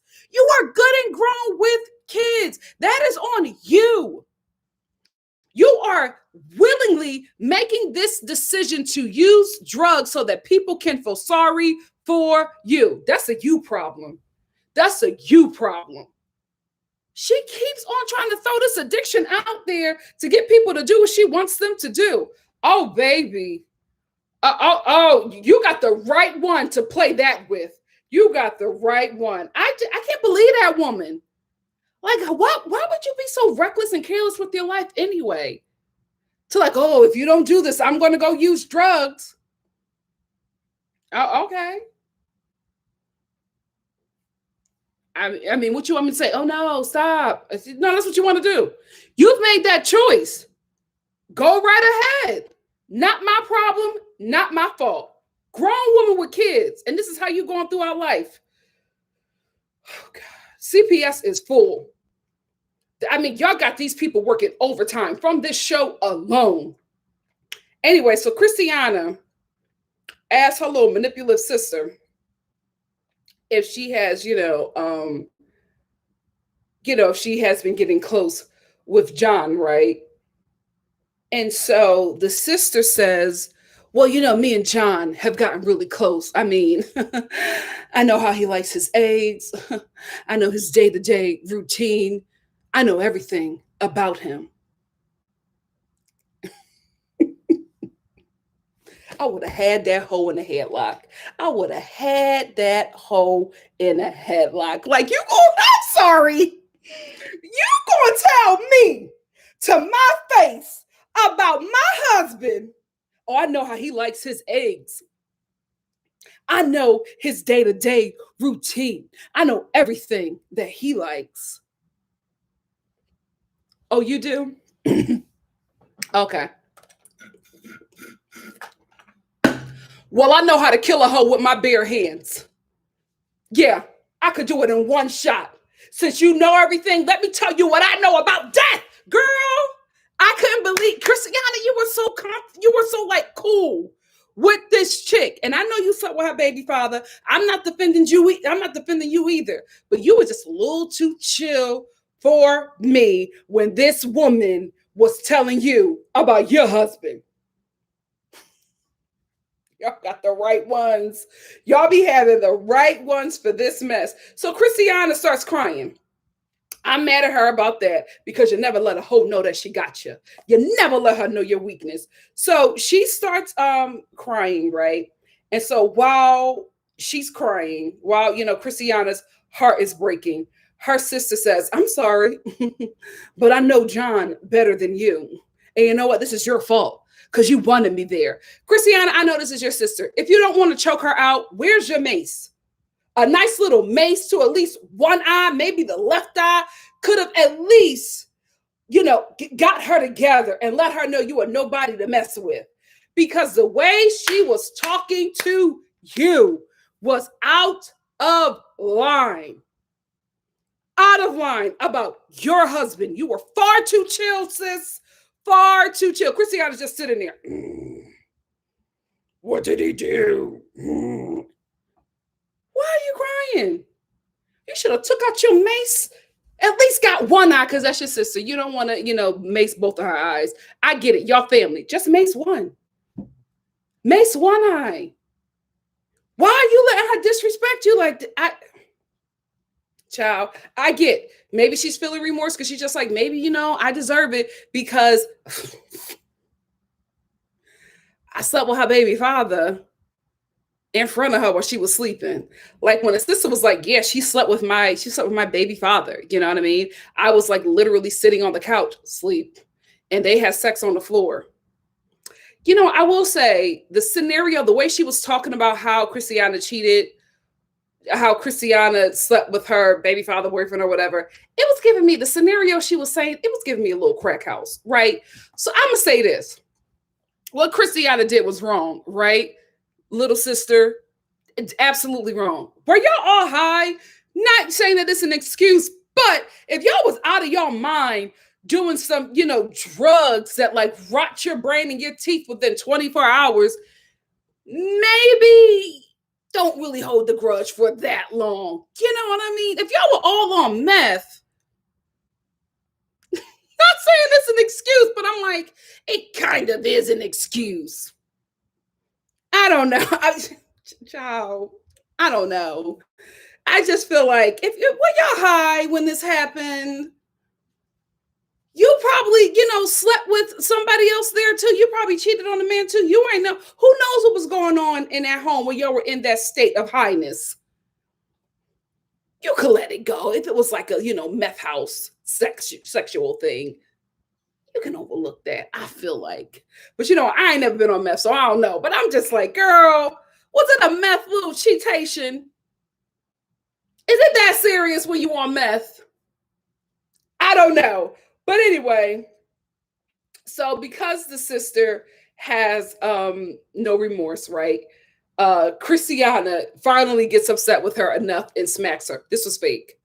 This is fake because after all that stuff that couch surfing sister said to you and how she tried to sleep with your husband when you secured her and your mother housing and she did not have to pay for anything, and you even secured this bum a spot on a TV show, and she had the nerve to sit and look you in your eye at a playground and say, I know your man better than you. I know how he likes his eggs. His what? I can't lie to you, it almost happened. We got real close, but it's your fault because you had me there, and you give her this little, where's my baby? Mommy, sorry, it's just a reenactment. You give her this slap. Why would you do that? No, you choking her out, right? Sorry, sweetie, it's a reenactment. You how he like his eggs? How does he like? That's what you're really doing. I didn't buy it. So, and see, thank you, sweetie. Mommy loves you. You know what I mean? Like that's what you're really going to do. That smack was so soft, the sister didn't even flinch. It was fake. It was fake. I did not believe any of it. I do believe that Christiana heard some stuff that she didn't prepare, that, she didn't rehearse with her sister. I do believe her sister said some things that made her feel a little certain way, but I don't think that smack was real because that is not how you hit a woman who is telling you that she knows your husband better than you.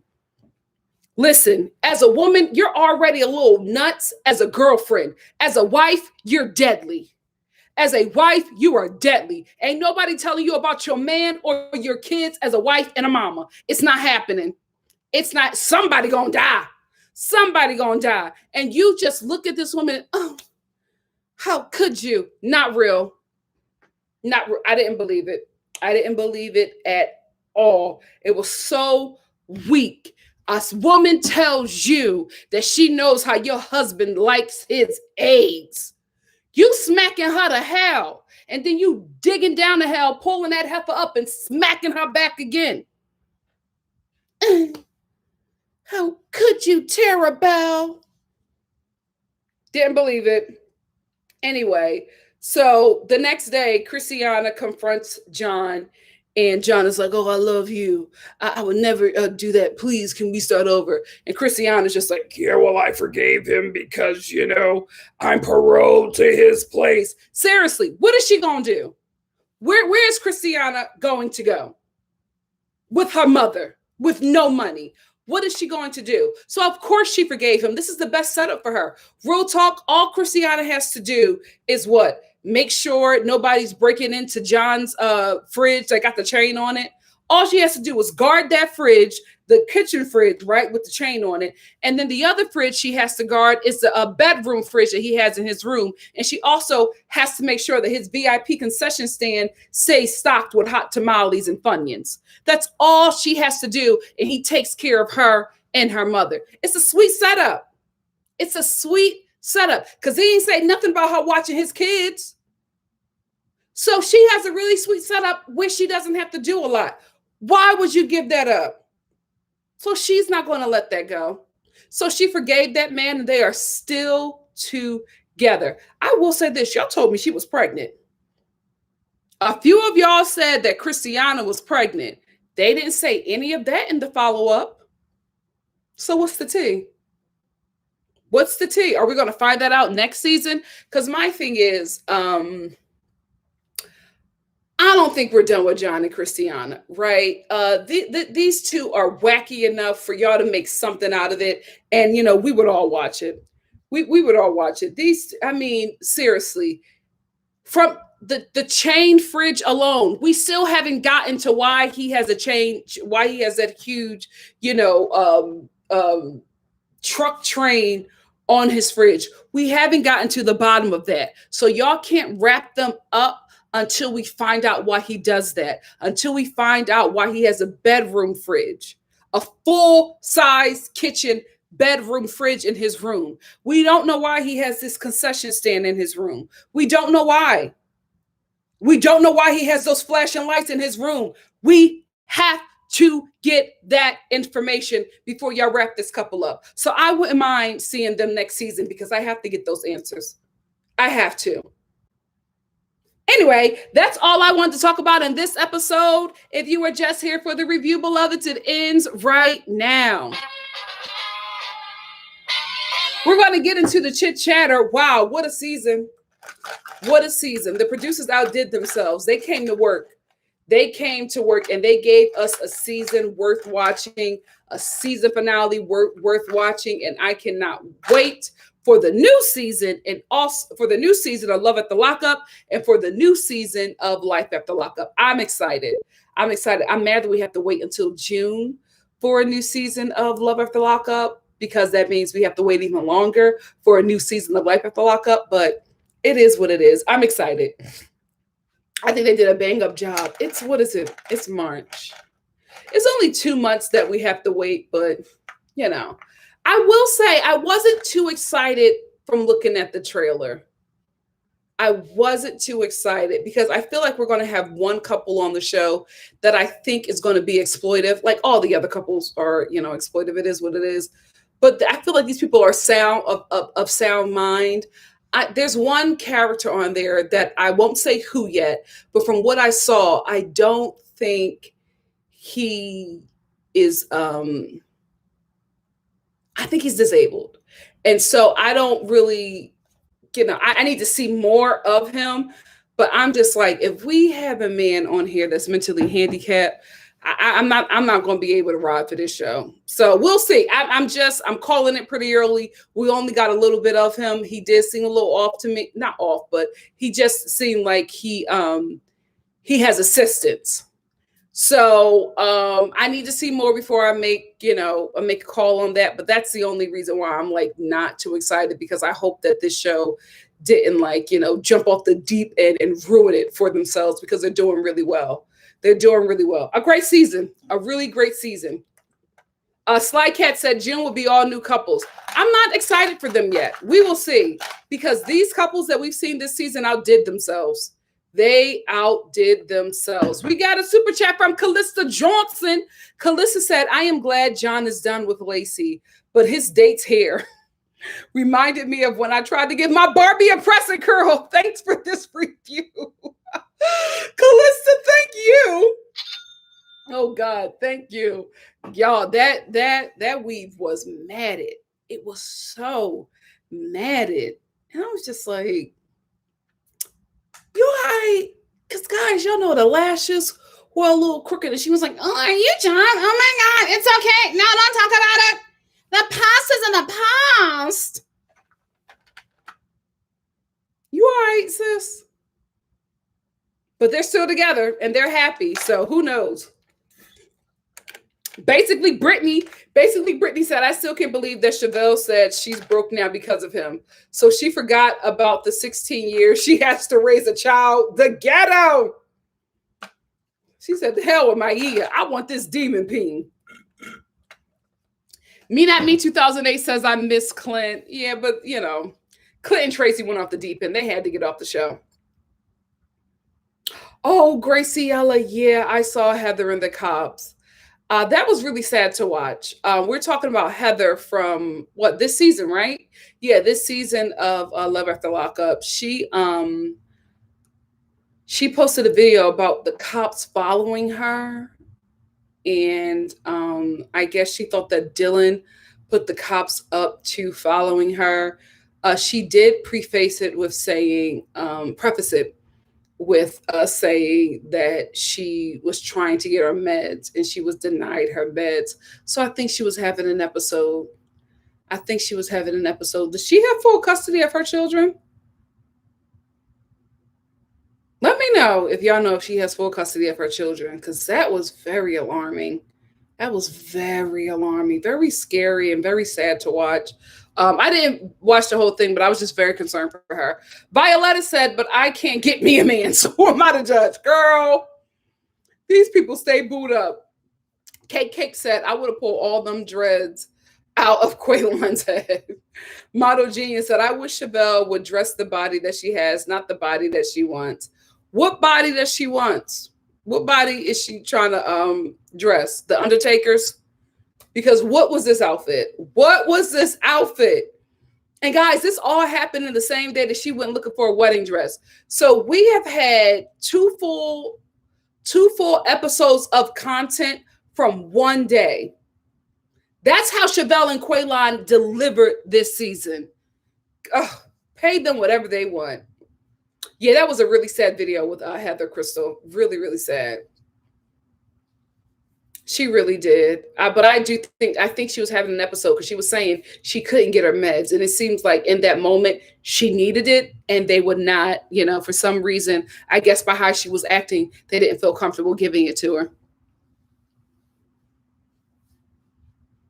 Oh, you're right, Misty. Misty said Quaylon started that fight, breaking that phone like that and talking that S will set anyone off. Even before that, for him to try to make it seem like Chevelle first of all, she didn't even respond to the man's text, but she just didn't tell him that she was dating someone. So he was still giving her text. So I guess Quaylon felt like she was still leaving the lines of communication open just in case he messed up. And if she was doing that, and so what? You cheated on her. She doesn't yet fully trust you. Yes, she might be getting engaged to you, but there is still trust that is not there yet. There's still stuff that y'all have to build up to. So if she's leaving the lines of communication open, but not responding, okay, she's looking out for herself. What's wrong with that? You slept with multiple women on her within a span of like one season.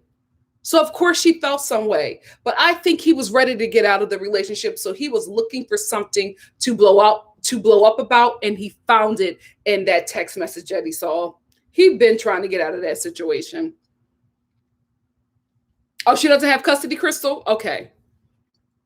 because I was just imagining her in a car with her children, because we saw her, she was in a car with Dylan. Not well, not well. Basically, Brittany said, no, the show was wrong for letting John's date go on TV with all the lipstick over her mouth. Was she okay, guys? Oh, yeah. Dorothy Burnett said, did you know that Maurice is back in jail? Maurice from last season, the kind Crip. I'm telling you, Crips are really nice people.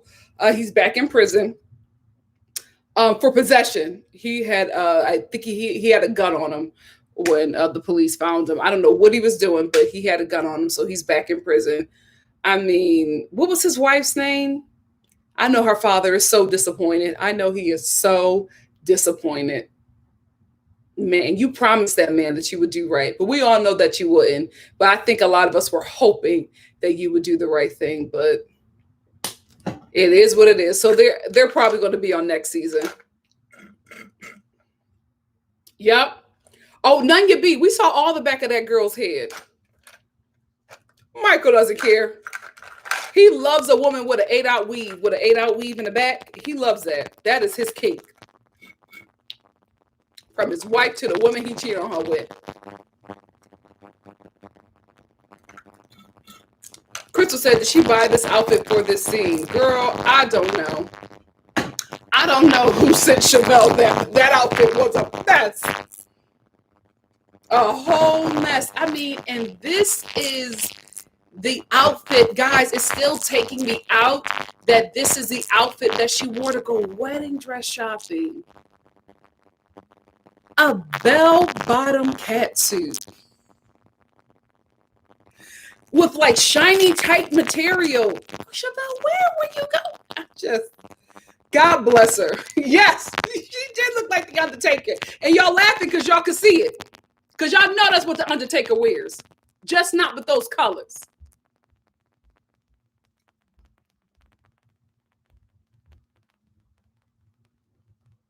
Yeah, Quaylon was, Graciela, Quaylon was making all kinds of excuses because he was looking for a way out.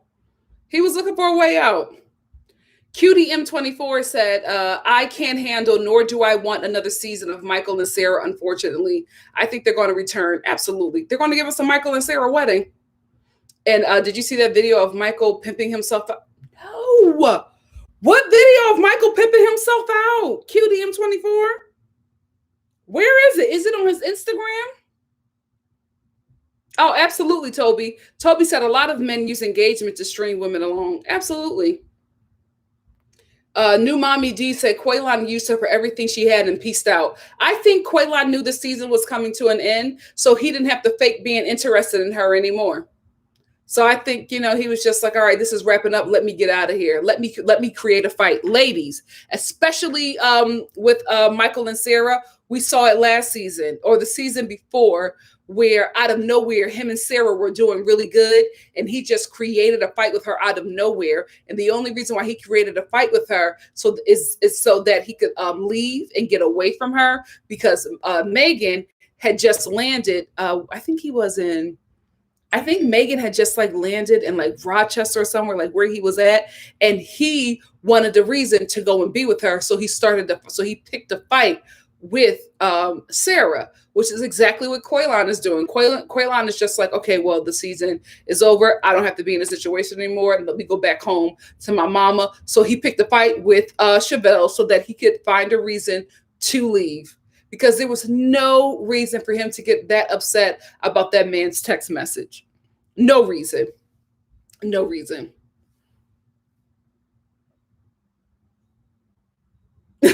Irene said that mailbox mile out of shape situation is still killing me. That was one of the funniest scenes.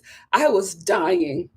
I am in danger for my life as well, because I'm out of shape and my mailbox is a mile away. Ma'am, great writing. You can't write this stuff, man. Yeah, Maurice moved to Vegas, and I guess that's where he got locked up. Everybody is in Vegas. What is up with this show? Oh my God. Yeah, Maurice. Yeah, Jessica. Thank you guys. Yeah, Jessica had the baby. I think the baby at this point is almost 1. She had the baby. Violetta, you had hope for Maurice and Jessica? Have you seen their lives? The last live that I saw of Maurice and Jessica, they were both high out of their mind. And I don't know who had the baby. I'm telling you, they left out a lot of stuff about Jessica, but there was some stuff left out about Jessica that I think would have really helped us understand that storyline a bit better. Model Genius said, I thought that John's new girl was trying to cover up a bump on her lip with that smeared messy lipstick. Or maybe that's just how she put it on, because remember, she could not sit still. God, Nikki. Yeah, I'm trying to show you, but that's how she was when they were sitting there having dinner. Mm-hmm. No, the past is the past. Don't worry about it. I think that's how she was putting on her lipstick. John, you too young. Damn it, you wasted your 20s on meth. Now you're going to waste your 30s on meth? You're going to try to reclaim your life in your 60s? If you make it there, bro.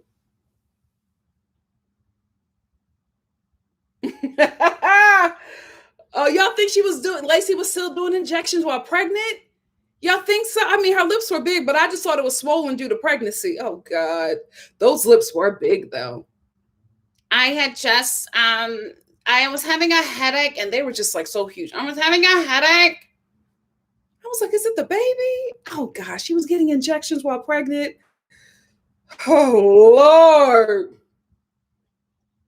Yes, where is this video? QDM said I saw it on a Love After Lockup group post. Someone filmed him from the driver's seat. He was rubbing up on the belly of an older... He was rubbing on the belly of an older woman saying that he's going to blow her back out. And she said, how much? I thought he was the pimp. I didn't know that he was the hoe. Wait a minute.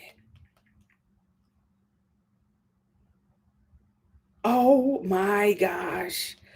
Oh my gosh. What?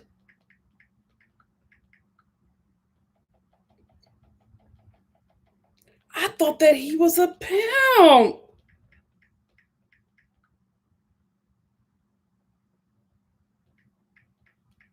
Michael is the hoe?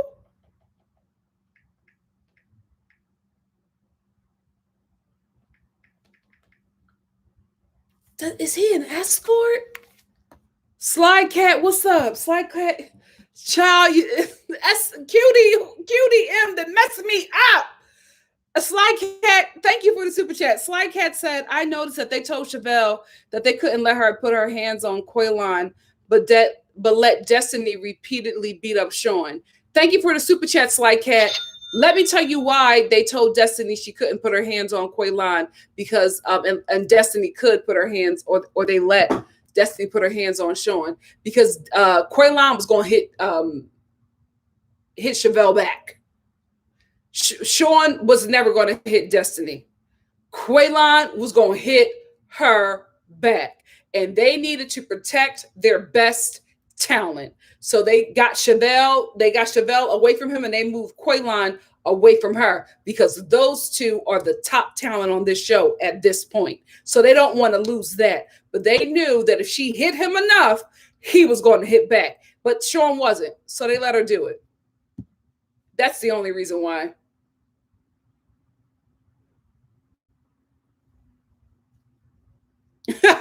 Gabriel Ashley said, girl, we've been new. Gabriel Ashley said, we've been new he was a gigolo. He been getting them cash apps. What are you trying to say? Okay. Not everybody that lives off of cash apps is a hoe, Gabrielle. Misty Winter said, I need to see the tape. He's a gigolo.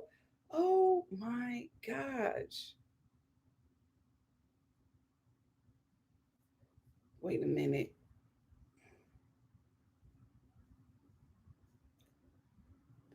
Hold on.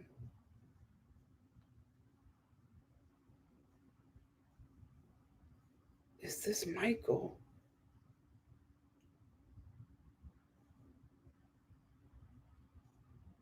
Oh my gosh.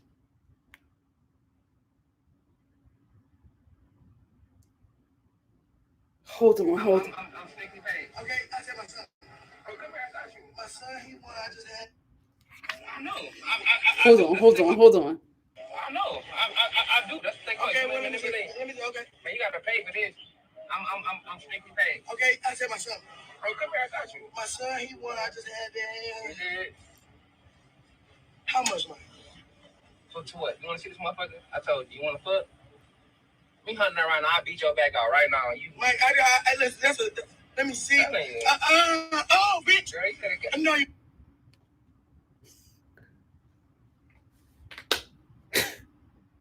Okay, guys, I'm gonna go. I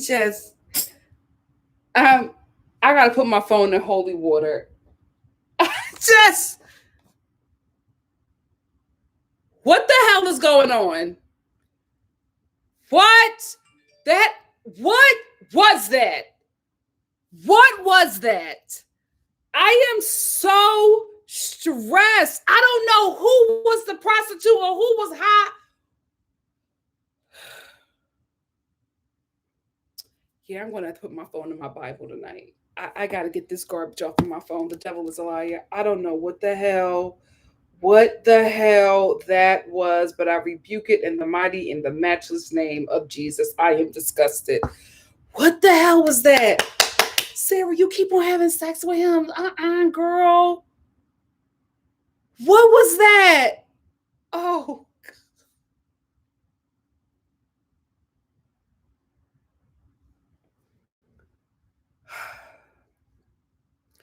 Cutie M, why did you tell me about that? My brain has been violated. My eyes have been violated. My ears have been violated. My soul has been violated. I'm messed up. I am messed up. What was...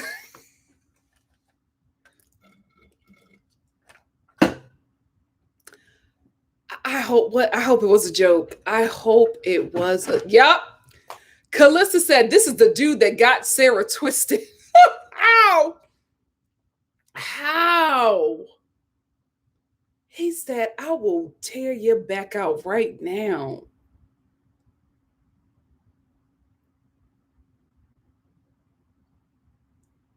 Where were they? Oh. Yeah, Sarah, you got to be more careful with your coochie. You're a mother. You can't be out here getting all kind of diseases from this demon peen. Oh, my gosh. Oh, that was disturbing. Toby said it all makes sense. Oh, my God. I don't know how much it. I don't know how much it was. $100 or $300. I'll never find out. I'm not watching that again. I was disturbed. He is sick. No, that's okay. QDM 24. Calissa, Violetta said, I think we all need a moment. I am just. That is wow. And no shade to sex workers. It's not even about that. I'm just, oh wow. That's a lot to take in. That is a lot. Cow God, take me away. Yes, Calissa. Ooh, Sarah. Oh no, Shantae, I didn't say that she was pregnant. Sarah's going to get pregnant though by him again. Sarah's giving Michael another son.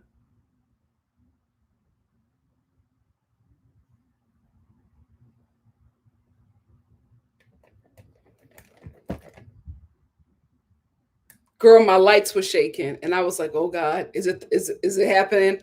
I thought it was thought we were having an earthquake. I was about to be like, you guys have seen so much of me going through stuff on here. Please, God, don't let them watch me go through an earthquake because I'm gonna be a mess. Oh goodness. Black Lavender said, "What in the demon peen?" Model Genius said, "I still haven't picked my jaw up."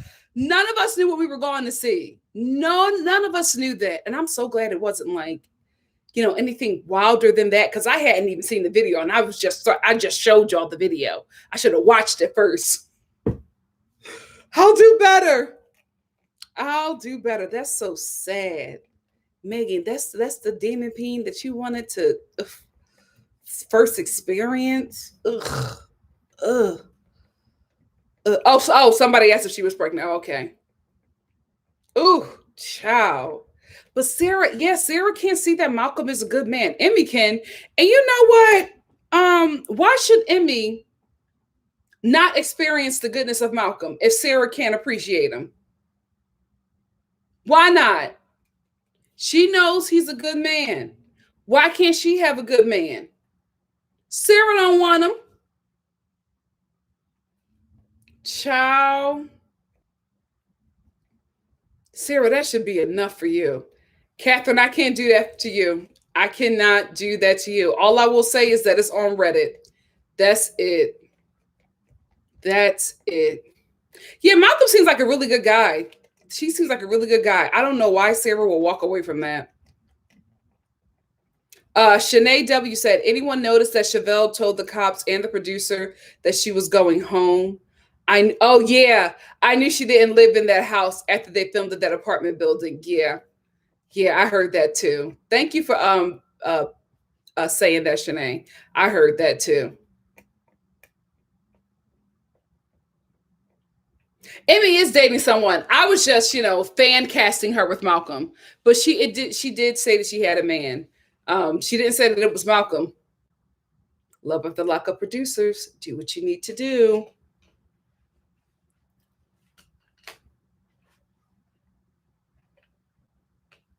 Yep, say that, Sly Cat. Sly Cat said, Michael never answers the phone when Sarah calls, but he answered it right away when Maria called. Absolutely.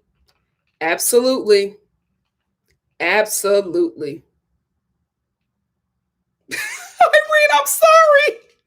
Irene said, Nikki, I am traumatized. I'm so sorry. I am so sorry, guys. I am so sorry. Oh, Michael. Gross, man. Real gross. Real gross. Guys, I think if Sarah sees that, she'll be fine. She's gone back to Michael after Maria. He don't care. He don't care. Like, you had sex with him no shade to Maria, but come on. You took him back after her. What won't you do? What won't you do? Oh, guys. Yeah, oh gosh, it's mad late here, and I still gotta watch Drag Race. Y'all, let me get out of here so I can watch Drag Race. I got some other stuff, some other videos that I'm going to be doing for y'all this weekend, so look out for that. I'll also be doing my 90 Day Fiance live next week, Sunday next week. Guys, I'm so traumatized by that. Oh God, I'm gonna have to I don't know what I'm going to have to do. I'm going to have to watch some Christian network, something. I would never watch TBN again. What am I going to have to do? I might have to watch The Little Mermaid, some Disney Channel stuff. I got to get that out of my head. I am traumatized. Anyway, let me get out of here so I can go watch Drag Race. Thank you so much for everybody who basically spent this whole Friday with me. Thank you so much for tuning in. Thank you.